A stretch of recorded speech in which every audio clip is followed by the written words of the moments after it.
Hi, I'm Randall from Randall's ESL Cyber Listening Lab, providing tips on language learning, culture, and human development. And if you could think about the year 2020, what image would come to your mind? Pain, frustration, maybe perhaps innovation. And in today's broadcast, we're going to be talking about the highs and lows in their personal and professional lives. And I think this will be a very insightful broadcast for all of you. I think when we think about this past year, we think of even disruptive innovation. And so we're going to be talking about how the pandemic has changed our lives, our study, our teaching. And throughout this broadcast, I encourage all of you to engage, to participate, to share your ideas on the things that you've learned over the year. So what I'd like to do is I'd like to bring on my guests for today. Everyone, welcome to today's broadcast. Thank Hi, you. Randall. Hello. So let's go ahead and briefly, each one of us, I'm going to ask us to introduce ourselves. Again, the topic is the highs and lows of 2020. So let's just go ahead with brief introductions so our audience out there can get to know us a little bit better. So let's go ahead. Nazreen, if you could start us off. Sure. So my name is Nasreen Alamari. I teach English as a second language in Connecticut. I'm in the United States. I teach at a local community college, and I teach for adult ed in the community that I live in. Okay, thank you, Nazreen. Glenn. Hi, I'm Glenn. I'm an instructor at Georgetown University. I am literally working from home now from the state of Utah. In addition to my teaching, I also own a website, www.eslgold.com. Hope to see you there. Thank you, Glenn. Elaine. Hello, everyone. My name is Elaine Oliveira. I'm a Brazilian English teacher. I've been teaching online for 2 years now, but I've been an English teacher for 18 years. And, well, it's been a challenge. Let's talk about it. All right. Victor and then Carol. Oh, Victor, you're muted, I believe. Yeah. Hello, everyone. My name is Victor Arizabalo. I'm an English teacher in Tampico, Tamaulipas, Mexico. I've been teaching for about 8 years now, and I teach for the private and public sector. Thank you, Victor. And Carol. Hello, everyone. My name is Carol. I'm from Costa Rica. I have been teaching for around 8 years. I work for a private institution and also for a public institution. And well, I'm very happy to be here today. All right. Thank you. And again, some comments that are coming up, welcoming, saying hello to all of us. Again, and as you're making comments, feel free to let us know where you're from. Elif, I think from Tunisia. Nayeli, good morning from Mexico. And again, sometimes I trip over how to pronounce these names. I'm not going to guess in this particular.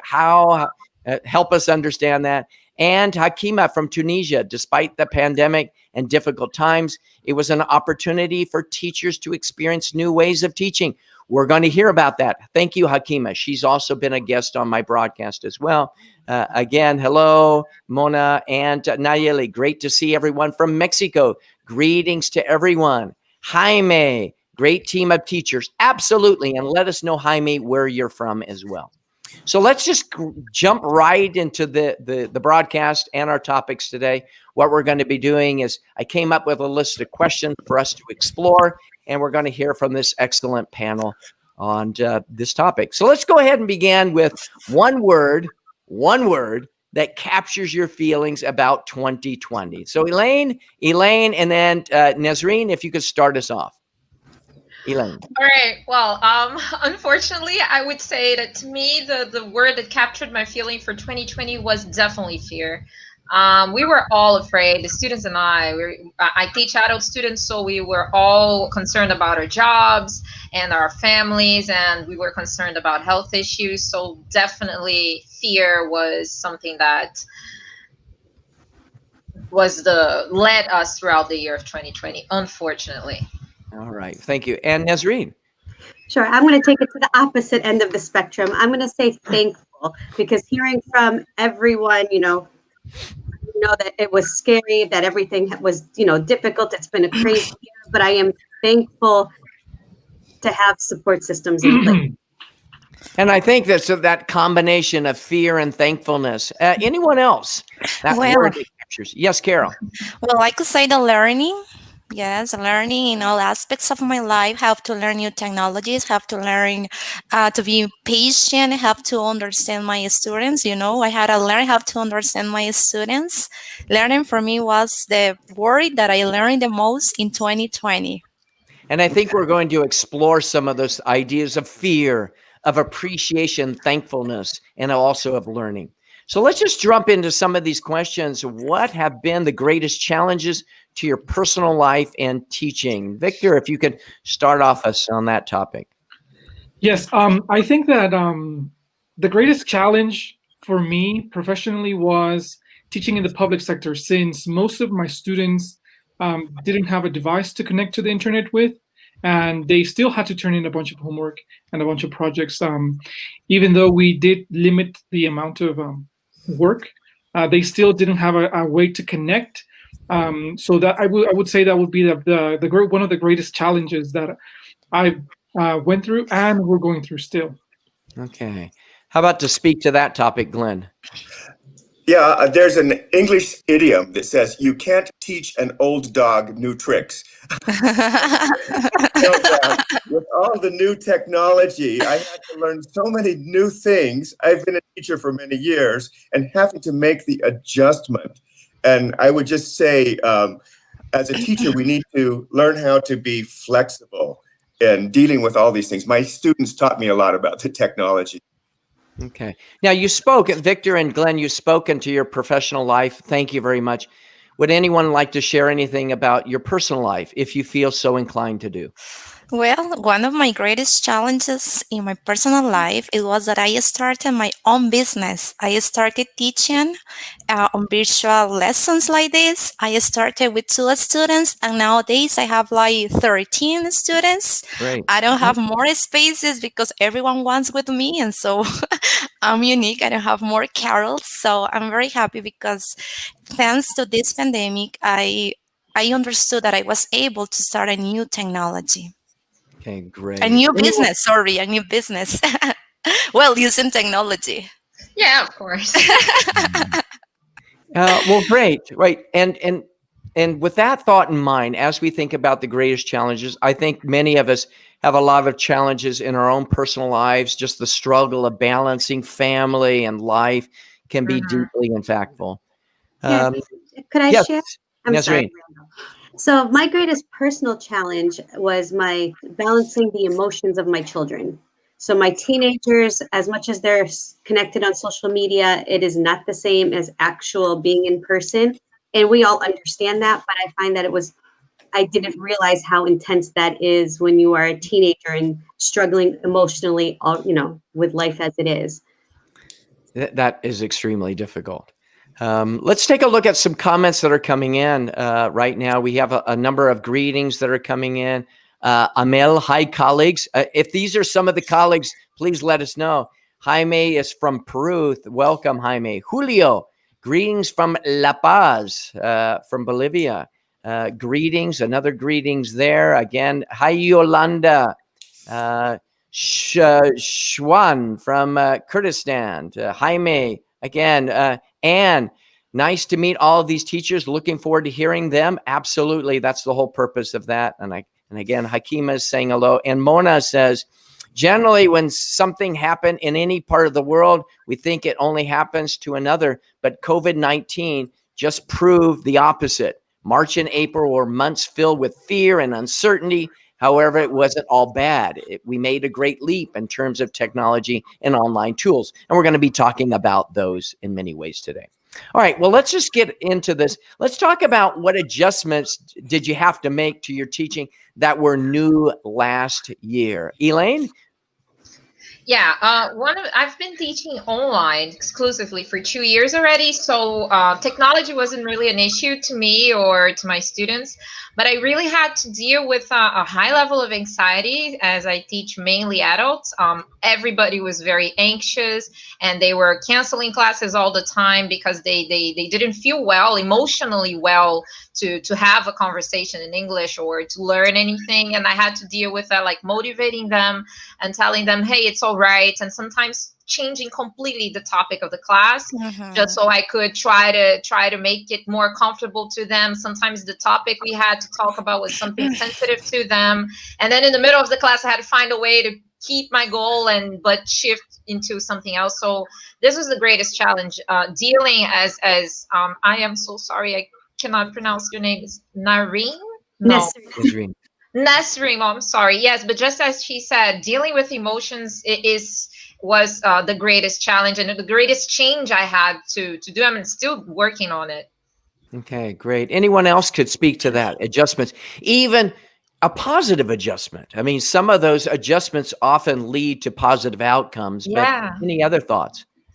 I'd like to jump in here and say one thing positive for me was not having to deal with the stress of rush hour, getting up extra early Yeah. to get on the metro and go to work. It was nice to just be at home to teach. And Glenn, if you could tell people once again where you were teaching and that's your Yeah. commute. At the time, I was teaching in Washington, D.C., and it was a 45-minute commute, and it wasn't fun every morning. Now, teaching from home, I don't have to worry about all of that travel time and getting ready. Okay, great. Okay. Yeah, I'm going to jump in this question too, and I'm going to say that one positive thing of this was that during this 2020, we had to actually schedule some medical appointments in Mexico City. And as I said before, I'm from Tampico, which is a 7-hour drive. And so we had to move to the city of Pachuca, which is about an hour from Mexico City. And since I don't have to be in the classroom, I can basically work from Pachuca and still get to my medical appointments in time. And it was, I think that was one of the good things of 2020. Okay, great. Well, let's take a look at some comments that have come in. Great questions, wonderful ideas. Shamin says, hello, everyone. Nice topic. 2020 was a year in which I pondered over my computer skills and how to manipulate them in my teaching remotely. This was a new experience for me and a challenge as well. So that's great. Jose says, Victor, maybe one of your friends is saying hello. Hi. All right. Well, let's then go on. And one of the things when I think about adjustments and positive adjustments, again, teaching from home, it allowed me to care for a family member that was living in her home, being able to provide meals and other things. So there were adjustments, I think, for all of us in many different ways. So the next thing is, and I think, Elaine, you spoke to this a little bit, but how has the pandemic impacted the emotional well-being of you, your students, and your colleagues? Carol, if you could start us off with that. Do you say my name? Sorry, because I didn't hear you. Oh, no, Carol. Yeah. I said if you could speak to the topic of how the pandemic has impacted the emotional well-being of you, your students, your colleagues, your Okay. community, your country. Okay, well, at the beginning, as everyone, I think that at the beginning it was kind of difficult, to deal with emotions. Some of the students, they say, no, teacher, we can't with this, how we are going to start the next day with virtual lessons. And also as a teacher, right, I had to work a lot with motivation, right? To say the student, you can do it. It's going to be the same. You are going to learn a new language because, that learning English, maybe in this way, not everybody thinks that they are going to achieve it. And also in my case that I lost my father. I lost my father the last year while I was working. I had to work with my well-being also. I had to combine my teaching and also my emotions. I quit working at that moment. And then, I could working for a while, and then I started working again. And also my students motivate me at that moment. They were my support. When I started working again, I said, oh my gosh, I really needed this. And I think that with this kind of pandemic, everybody learn how to motivate others. And I think when you mentioned about, and we were sorry to hear about the passing of your father. I think so many people have been impacted in so many different ways. And so thank you for sharing that story. Anyone else to the impact emotionally of, and I know Nazreen, you talked a little bit about this. I think I said Elaine, but I think I meant you. You were talking about the emotional impact on your own children. Anyone else about the emotional impact it had on colleagues? Did your colleagues say, "No problem, I'm ready"? No, not at all. No. I'm sorry, but most of my colleagues were already teaching online. But the ones who were teaching children in private schools and public schools, they just had a whole load of work because especially private schools were very demanding on how fast they needed to be acquainted with and familiar with technology and how fast they should deliver everything. So and they were very concerned about losing their jobs. Many of Yeah. private teachers here in Brazil lost their jobs because schools couldn't keep paying them. So this was a big issue to some of my colleagues, and it caused a lot of stress. Some of them suffered from burned. I forgot that syndrome, burnout, right? They just simply burned out because they couldn't work anymore. Even though they were working from home, most teachers have been having a greater load of work. So this is something that was a challenge, and I think it still is. Yeah. Any other thoughts on that? The impact.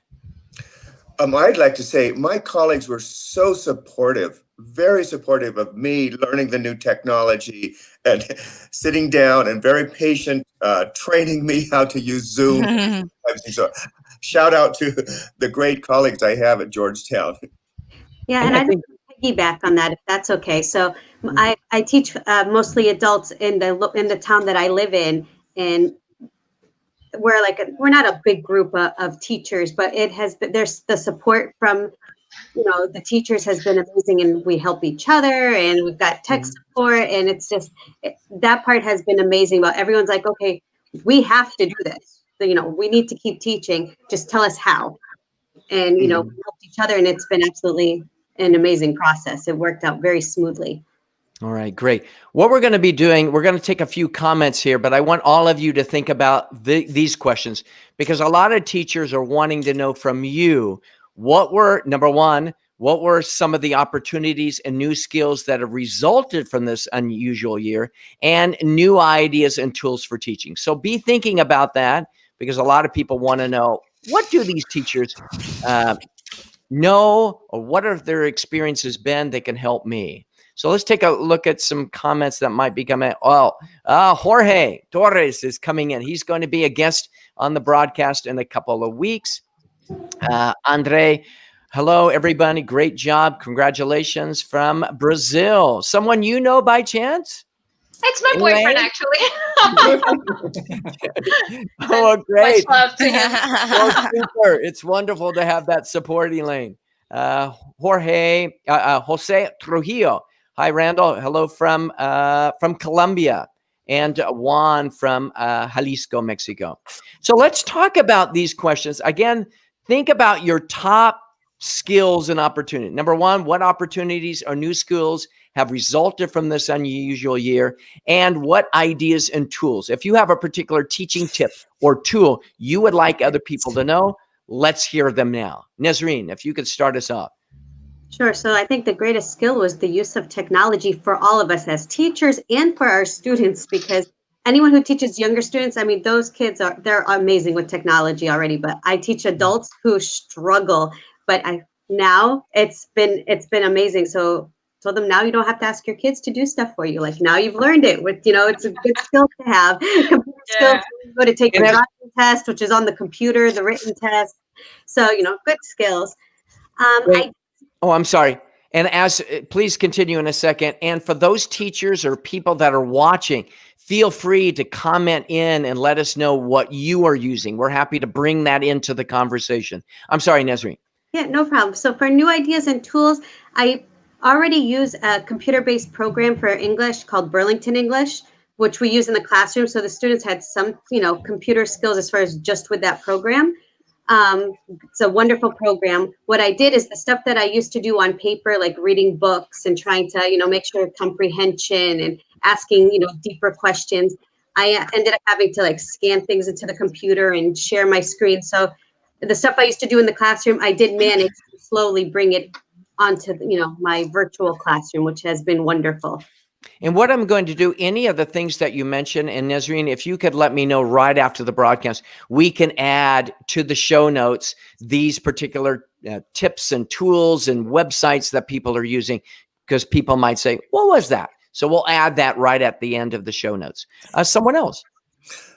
I learned a new skill during the summer when I had some time off. I learned how to make YouTube videos. It was very difficult at the beginning, but like any skill, the more you do it, the more you learn, and the more practice you get, you become better and better at it. So I have a whole YouTube channel now with 60 plus videos for English language learning. If you'd like to try it out sometime, I'll give you the link to Randall, and you can share that with everybody. That's great. And we had an episode, thanks for sharing, Glenn. We had an episode with Riyad Kuba from Tunisia on how to create YouTube videos. And it's great to hear people are experimenting in different ways. I know, Elaine, you've been done, and maybe many of you have done that in different ways as well. So YouTube as well. Can I speak on that also? Yeah, I think that the greatest tool I found out this year, I was very resistant to using Google tools because I just thought, okay, I can work with Microsoft Office and that's it. But then I realized that I was just forced into using Google Office because of Google Classroom, right? So I was kind of forced into it, and then I said, "Wow!" I was just like Jasmine and Aladdin, a whole new world. I just came out of the palace and I was flying. Wow! And it's amazing because it's completely free. The tools are practically the same. All you need to pay for, if you want, is for storage. But if you can keep it, clean, if you clean up, you don't need to pay for storage. So I always struggled to have a Microsoft Office. I know that in the US, it's very easy for you guys to have that, you two who are in the US. But maybe Carol and Victor will understand. I don't know how is it in your country, Nazreen, but it's very expensive to pay for Microsoft Office, right? The original version. So usually people have parallel versions, and that's not the ideal, right? So paying for that is very expensive. So, and now I just found out that I have something absolutely wonderful, and students can collaborate like online during the class. I split the class in different groups, and they can just work on the same document. I was like, oh my gosh, no more sending emails back and forth. It's a dream come true. I'm just in love with Google tools, Okay. And I think a lot of it, and Carol, we'd like to hear from you in a second. Yes. I think a lot of people are learning how to share documents and things like that. That really revolutionizes what we can do online. Carol, Victor. Well, in my case, I learned how to use different technologies. I learned how to use smart learning. It's amazing. You should try it. So there you can have all your lesson, the introduction, you can have activities, you can have games at the same time.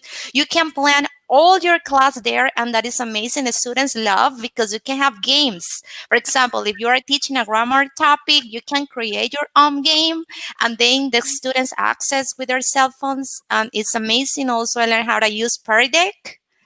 And also, I changed something in my class. I started using flipped methodology. I don't know if have you ever heard about it, is that the students, they were more in their houses, and when they are in the classroom, they just start like asking questions or clarifying doubts. That is amazing because you take advantage more of the class and they interact more. Great. And before we continue, again, any of the things that you're commenting on, I'm sure people would like to follow up with them. So I'm asking all of my guests just right after, send me through Facebook some of the tools that you mentioned so we can add those to the show notes. So people don't have to be, taking meticulous notes right at the moment. Anyone else? Victor, Glenn? Yeah, I want to jump into this question. I've been using an application called Flipgrid. I'm pretty sure you have heard of it. I think Flipgrid helps keep your students engaged even outside the classroom. And the cool thing about this is that it's a recording video. Well, now they have changed a little bit where you can only record your voice. So what I told my students, because some students can be camera shy, I said, you know what, put a big emoji in your face, like just cover your face. And just record your video. And that worked, when students were able to put up to you're not camera ready today, just put a big emoji on your face, and it worked. Students kept engaged. I think that's a great resource to use because your students will keep coming back even when they're not in class. They were saying earlier, Pear Deck also works perfectly fine. It keeps students engaged during presentations. And I'm going to compliment also Elaine. We actually, Google for education, it's very expensive, yes. Same here in Mexico. However, they have a section where Google can give it to public schools for free. If I can help out if anybody has some questions with that. It's very simple. It's a process, and all you need it's access to your school's website with a .edu, and that's basically the hardest part. Yeah, as long as you have a website in your school and it's public, I can help you. I can guide you so that your school can get it for free. All right. Well, great. Let's take before some of you might have some tips and tricks and tools. Let's see what some of the comments that have been coming in regarding this. Let's see here. Glenda. I met Glenda the other day at the Bolivian English Teachers Association. Wonderful, who participated in one of my sessions right there. Thank you, Glenda, for joining. Mona says, yes, Nesreen, you no longer need your children or your students to help with things on the internet. I took online courses and spent hours working on new apps. It's been really great. So again, be thinking of any other apps that you have. Yolanda, I think this experience made us more creative and pushed us to develop new skills and resources like push. Sometimes it kicked me along. Okay. Oh, Claudia. This is actually Claudia. I met her this past week. I visited her class in Bolivia. Wonderful experience. I will follow these new interesting ideas. Greetings from Bolivia. And sorry to cover your faces right there, Elaine, Victor, and Carol, as we read this comment. Don't worry. Gotta lead up a little bit. Mesa from the United Arab Emirates says, I depend mostly on preparing PowerPoint presentations to explain my ideas and lessons using the school's platform, Microsoft Teams. In addition to that, I use Socrative for my quizzes. I share activities from Randall's ESL's listening lab, whoever created that one, for the listening activities. I think it make my class more active. More active. Right. Soledad says, yes, Google tools are great. Greetings from Bolivia. Another great voice there. Jorge says, Victor has been a great help. He has told me about tools and apps. And you and Jorge, of course, work in the same school. Is that correct? Yes, Jorge is actually my boss and my good friend. He was my good friend before being my boss. Yeah. So. And he will be actually on one of our broadcasts here in a couple of weeks. We look forward to having him there. And Nelda says, greeting from Bolivia. Yolanda, Google Jamboard is great. Anyone know that? Yeah, it's awesome. Okay, well, there I am. I'm learning a new tip. Thank you. Yeah, I'll have to give another that one of Google's free tools. All right. Greetings from Costa Rica. And Glenda says, the challenge is to integrate the technology in a meaningful way. I think in a strong pedagogical way. I mean, just because you can do it doesn't mean it always should be done. All right. Yeah. So let's take doesn't mean that it's, I'm sorry. No, go ahead. No, I would just add that it doesn't mean that it will add something to the class. Actually, here in Brazil, there is this trend even before the pandemic that lots of schools had lots of technological items and many things, but it didn't add anything to the learning process. And we can't just use technology because it is there. It needs to be meaningful in a way. So I loved her comment. Okay, great. Thank you. Let's go on to, again, feel free to share for those that are watching the broadcast, any other tips, tools. We've heard of Flipgrid. We've heard of Google Tools and others. And again, we will be creating a list of these and adding them to the show notes afterwards. So let's go on and let's talk about naming people who are most influential in helping you navigate this past year. Glenn, can you think of someone or some people or colleagues or friends that helped you navigate this past year? I'd have to say, first and foremost, my colleagues were very, very helpful and supportive. I'd also like to say my students, who are much younger and understand the technology better than I do, were very patient in helping me develop these courses. And even online, when I was teaching by Zoom, they would give me a few tips on how I could do it better. So I learned, and I'm still learning, and I'm taking a lot of notes here of all these new tips and tricks that we can use with the technology. So thank you all for sharing. And we're certainly hoping that you and those out there will begin to connect in new ways as well. Anyone else, people in your personal life, your professional life, that have been influential to you? Well, I could say that my colleagues, especially I have it's a friend, her name is Sylvia. She taught me how to use different technologies because I didn't know, even though that I'm a young teacher, right? I didn't use a lot of technology in my class. I used to use the same technology, right? Like PowerPoint, like games, but I didn't know smart learning. I didn't know Pear Deck. And Sylvia gave us a course for about 1 week, and I learned a lot, and I'm very grateful because of that. Great. You know, one of the things, if I could just take a moment, you know, we were talking about new ideas, tips, and tools. And I'm just going to throw something in here.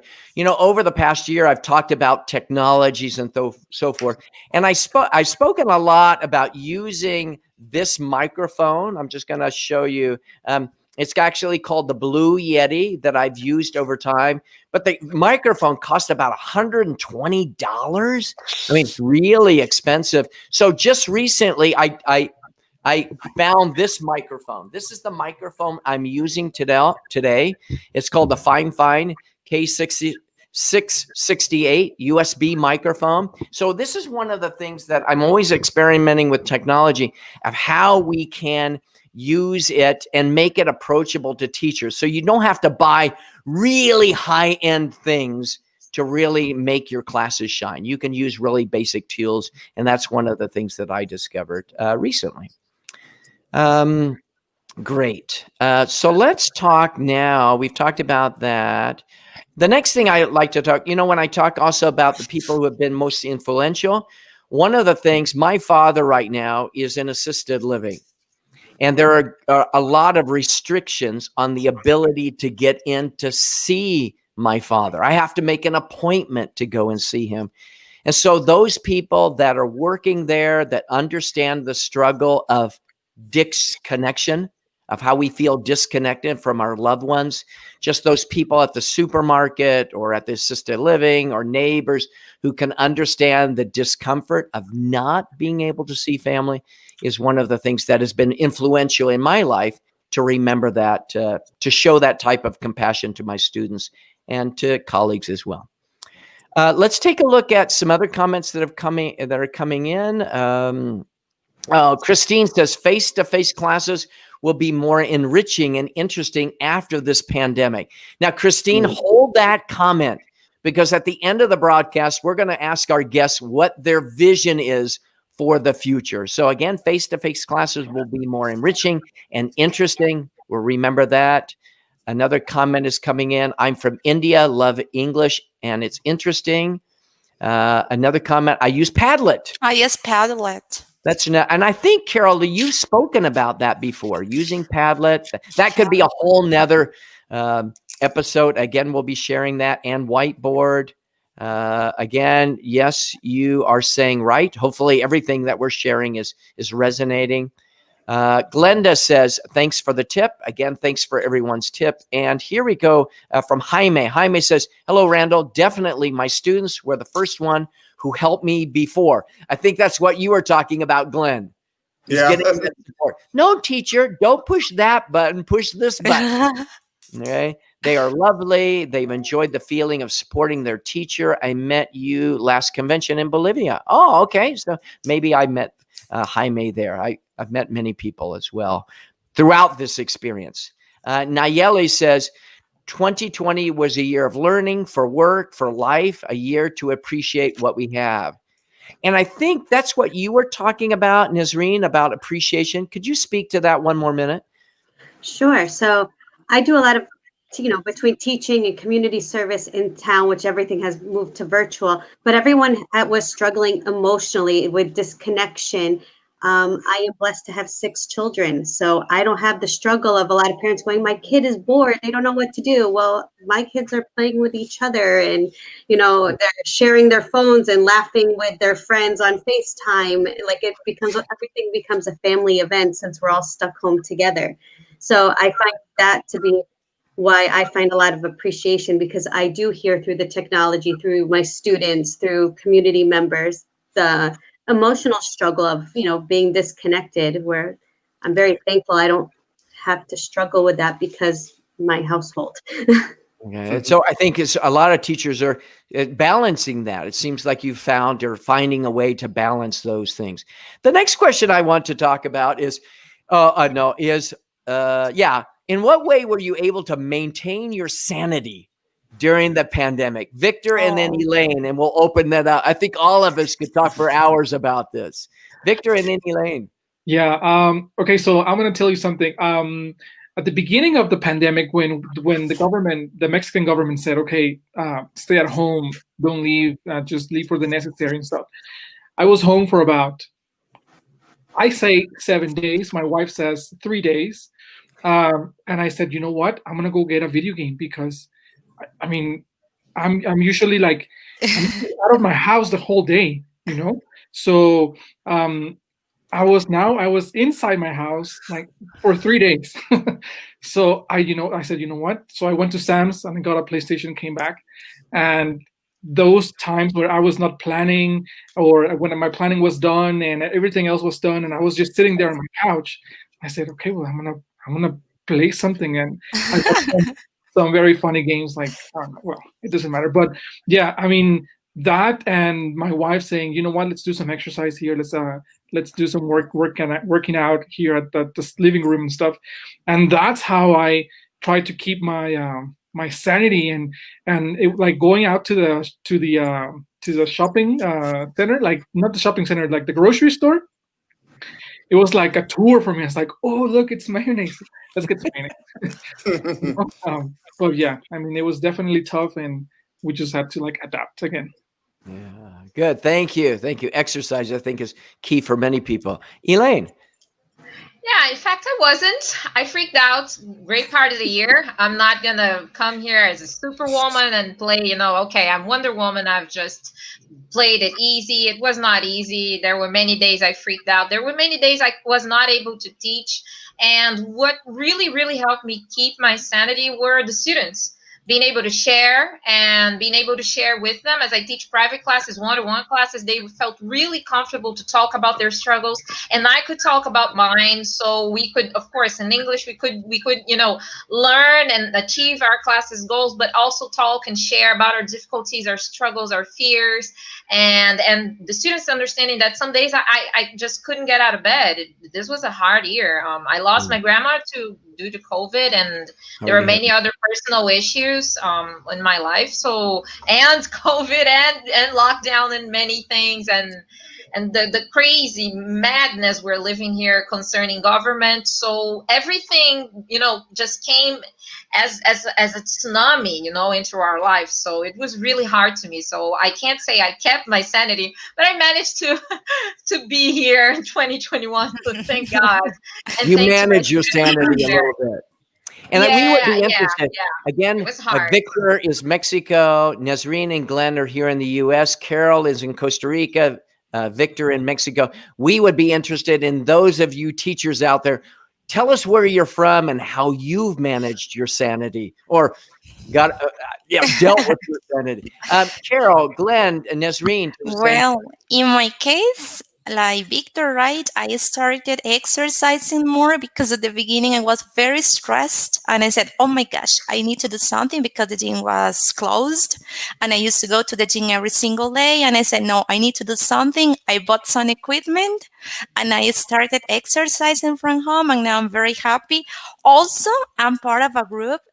There's people around the world. They start speak English, and so I speak with them, and I have some conversation, and it's amazing. Also, I include my students, and I think that those things helped me to keep my sanity because at the beginning it was kind of difficult. Great. Thank you. Glenn. Yeah, I'd like to just say gratitude. I think someone mentioned that before. Be grateful for all the good things around you. I know it's hard to see all the positive things, but think of the people in your lives, the relationships that you have. One thing that helped me is I think I de-stressed in a way because I didn't have to deal with so many things like a daily commute and a rush hour, as I mentioned before. Uh-huh. Could actually have time to myself to do different kinds of things. And I actually got some sleep, which is something that, when you're living in the city, it's very hard, and with the rush hour and traffic and having to deal with all of that, it was different. And it was relaxing in a way. And I think, yeah. absolutely, and I appreciate Nazreen mentioning about gratitude, about thankfulness. Gratitude. I mean, there were times where I mentioned earlier, I've been taking care of a family member here at home, and being able to stay home and assist. I'm just grateful to have that opportunity to do so. And the other thing, I'm grateful for two more things and thankful. How did I maintain my sanity? Is making connections with people like you and you Yeah. and you and you and you. That has really helped me get outside of my bubble and see how expansive the world is. And the last thing is, like Victor mentioned and Carol, I enjoy trail running. Glenn and I are living in the same town, and you could almost throw a rock to the mountains where we live. And so I enjoy trail running, but also one of the things I've enjoyed, I've taken up mountain biking. So Oh. let me say, I had a mountain bike. It was sitting in my garage for 5 years, barely even used. And I thought, I need to get out. I need to relax. I need to be able to see and connect with nature as well. And that's really helped me. Let's see some other comment. Oh, yes, Nazreen. Could I add? So what I found to be helpful for my sanity, and I found for my students as well, and all of any community meetings I had gone to, was having a little bit of time to kind of vent. So at the beginning of each class, I always in general would ask students, how was your day? How's your kids in school? Like, oh, how's your mom doing? Because you told me she wasn't feeling well. I tried to make that human connection in the classroom. So even when we stayed virtual, I kept it that way. But I also made sure to ask, to remind students like, oh, there's Food Share is giving out free food, up the street here. I'll, just share the address if anyone needs, and, let them vent. How are you feeling today? What are you, if they're stressed about something, I might have a connection somewhere that I can guide them. Maybe they make friends with each other and they start calling each other as, not just students in the same classroom, but you start to make those friendships, which helps build a support system. So I find just being able to complain, in a safe setting.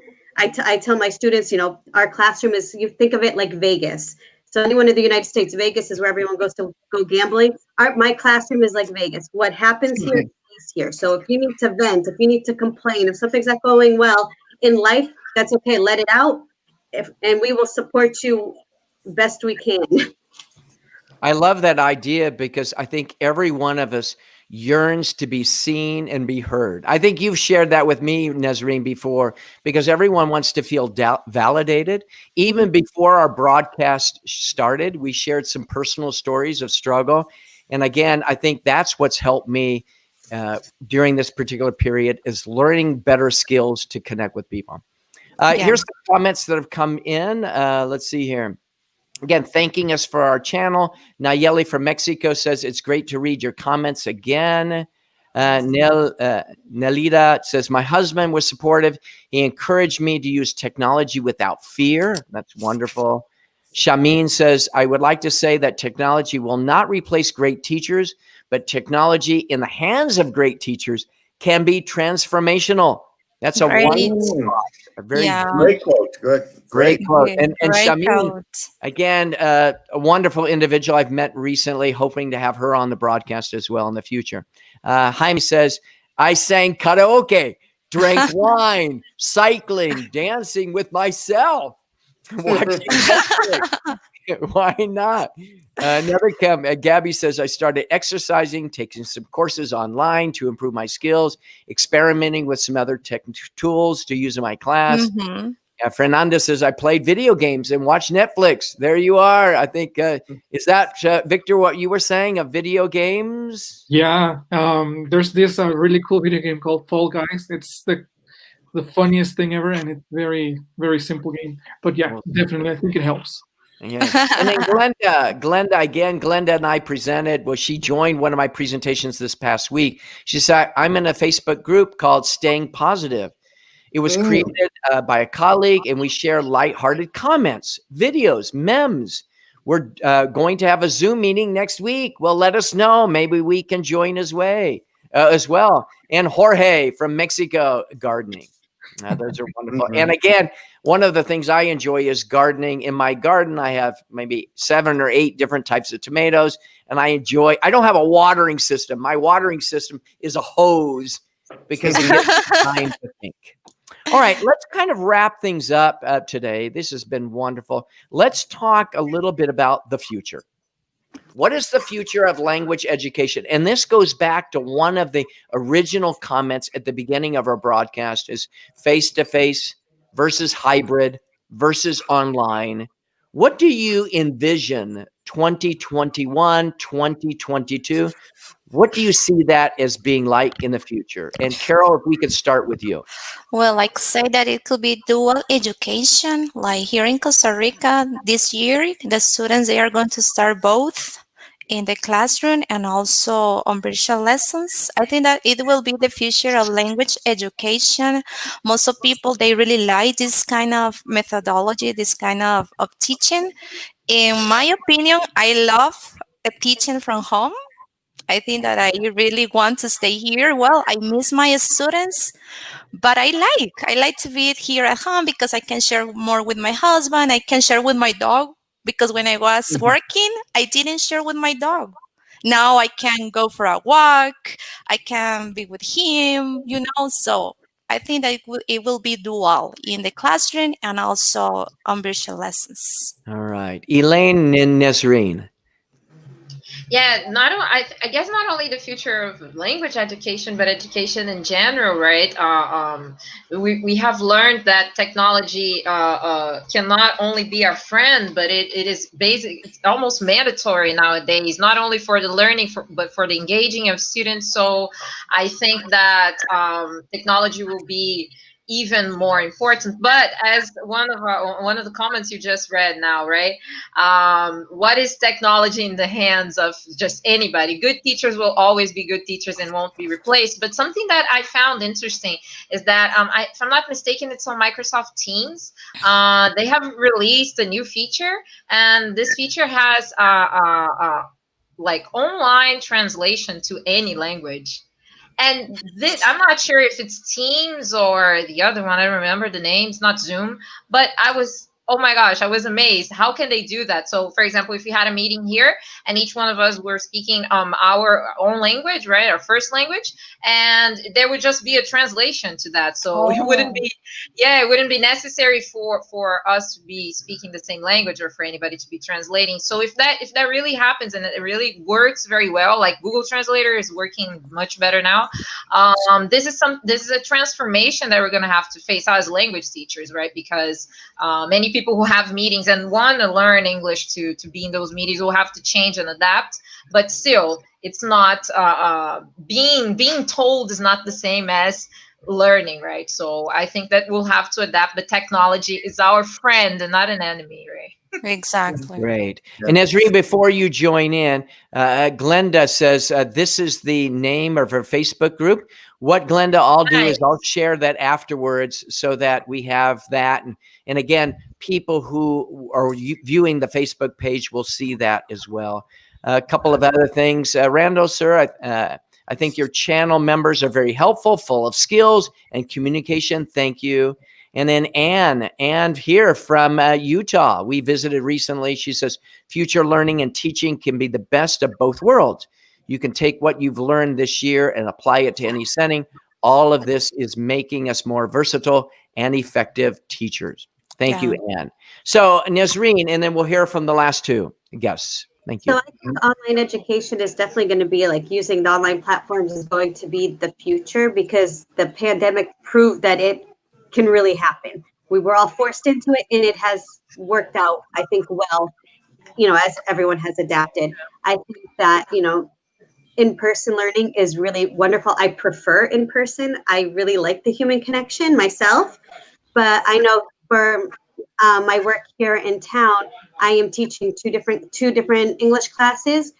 5 days a week, I will be teaching an online class, and I will be teaching in person only 3 days because they realized that the online classes actually have more students. Of course, I believe that's due to the pandemic because my in-person classes used to be huge and now they've dwindled. But Mm-hmm. All right, Yeah, thank I you. think Glenn and then Victor. sure. I think that teaching will never be the same. We've learned to minimize and prioritize and focus on things that are most important.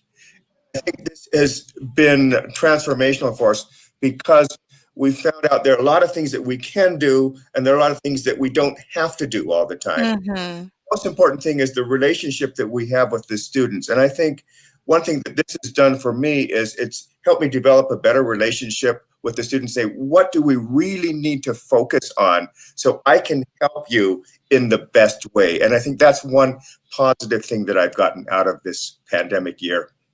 Right. And I thank you, Glenn, because it really has forced us to rethink in somewhere. Yes. How can I help them best? Thank you, Glenn. And then Victor. Yeah, I think I'm going to compliment Glenn too. I think that it's crucial for us and for everyone not to forget that there's a human on the other side of the screen. You cannot just expect for us to show or teach something and for them to be like 100% ready to absorb everything. And like I believe Elaine and Nazarene and Carol were mentioning, the connection that we have to make has to be even greater now because we're not there personally. We cannot see these nonverbal communication most of the times. And like somebody said in the past, I mean, students don't learn from somebody they don't like or there's not a connection. So we as teachers, we have to sell ourselves first at the beginning and make that connection. Then don't forget that there's a human on the other side of the screen, and I'm pretty sure everything's going to work even better. Yeah. Thank you. Let's take a look at last couple of comments here. Mesa from the United Arab Emirates says, I can predict with all of the technological advancement that we are witnessing, there won't be more progress than creating images of teachers by using the hologram technique. Who knows what it'll look like? Maybe we'll have holograms. You never know. And then Claudia says from Bolivia, maybe future teaching will be a combination of both. We will need more of contact, human contact. Direct relationship with students is also essential. So that balance of human connection and online technologies. And then Kisoli says, language is most important part of our life because it shows our personality. Language is the door of our life. Right. And one of the things that I mentioned at the beginning is for me is this human connection, right there with all of you. All right. And meeting such wonderful people who are really changing my life or changing the lives of your students. So I kind of see is that face-to-face contact will never go away. I think there's always going to be that element, but the online presence of connecting in this way, there's no way I could reach out to Brazil, to Costa Rica, all right, to Mexico, and to all of the countries in such a way in the past. And now I know I can. Yeah, that's amazing. Yeah. So I want to thank all of you. I want to thank those that have shared their comments today. I want to thank my guests that have participated today. As always, I'm going to be signing off. We certainly appreciate your voice because it is your voice that makes the world turn, that makes the world go. And I just want to wish all of you a wonderful day and an even better tomorrow. Thank you, Randall. Same to you. Thank you very much. Okay. Bye-bye. Bye-bye. Bye-bye. Take care. Goodbye.